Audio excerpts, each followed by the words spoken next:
a lot of exciting things that I wanted to do and wanted to accomplish. I'm only 31.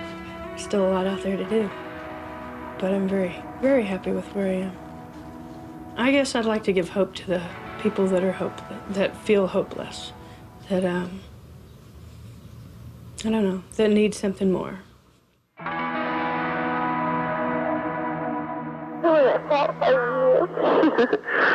I'm Angela Shelton in Los Angeles. No. I'm Angela Shelton.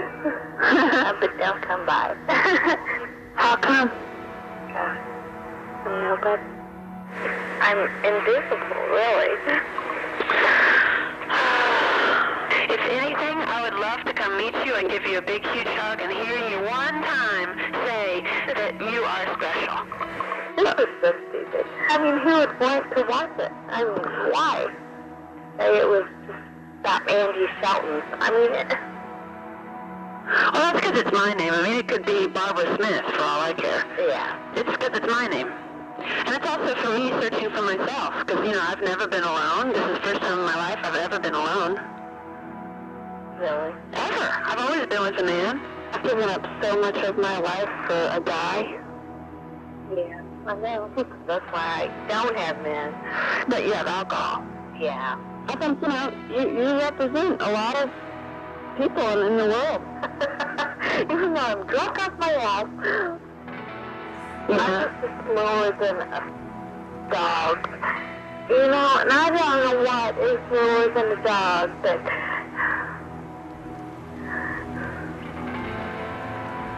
I just know I was abused. How so? I can't even tell my brother what happened. God knows I can't tell you. Well, Angela, you have to release that. You have to tell. You have to let it come out of your mouth because it'll be so powerful. Oh, my Father. Oh, my God. I don't even want to go there. Did I tell you my story last time we talked? No, I didn't. Well, I was molested by my father and my brother and my stepmother for 5 years. Well, I guess my dad did, but I still can't admit it, babe. You still can't admit what? Angela?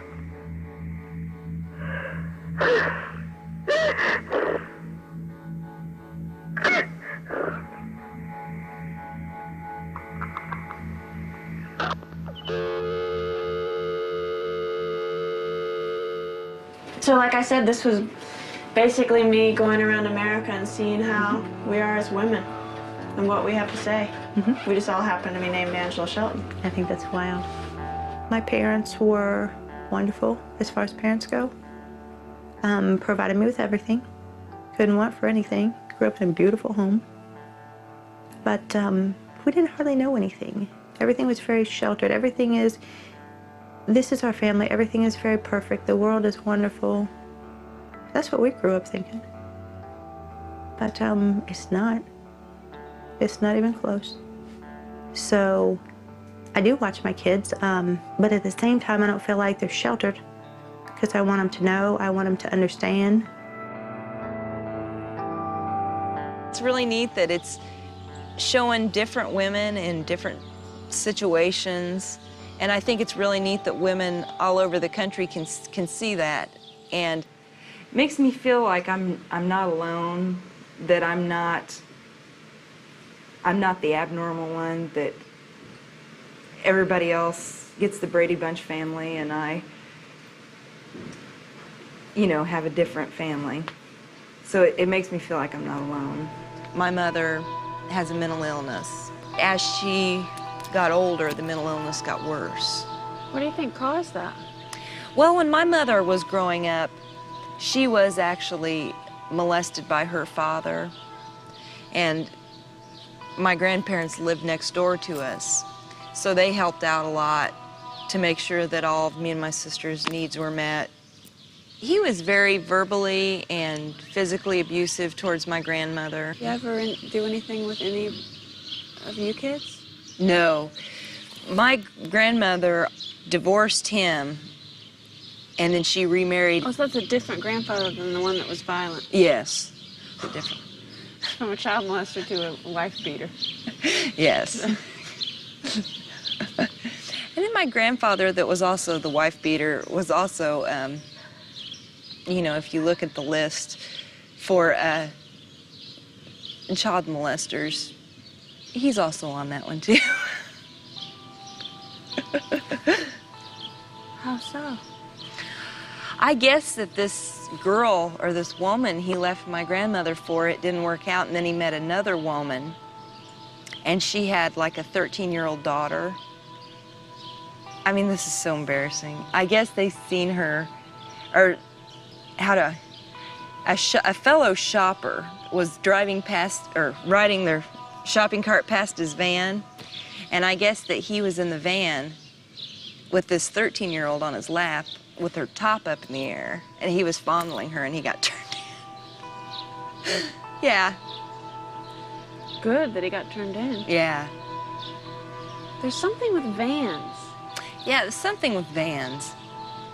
My father drove a van and still drives a van. Oh, does he? Maybe it's because they have all that extra space in the back where and it's enclosed, you know, and private. So nobody can see what's going on in the van. And your father, he was a pedophile. Yeah, So were you abused? very much so. Really?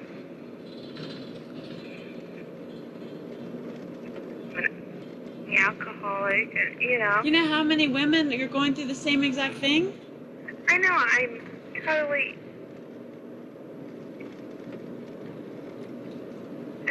influenced with alcohol, so the only power I have is alcohol, yeah? Oh my gosh. What do you think about getting help, or going to AA, or going to rehab? See, I wish I could be what I am when I'm drinking. If there was a pill. You wish you could be what you are when you're drinking? Yes. And what is that? Able to speak. I praise you. You what? Praise you so much.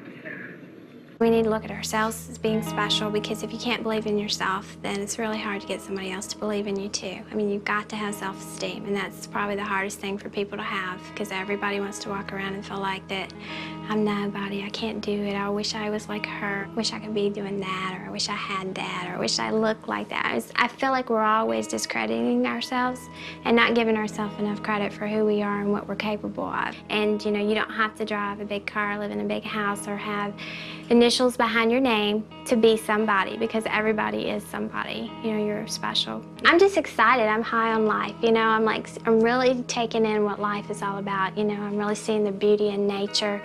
You know, just this wonderful world that we live in.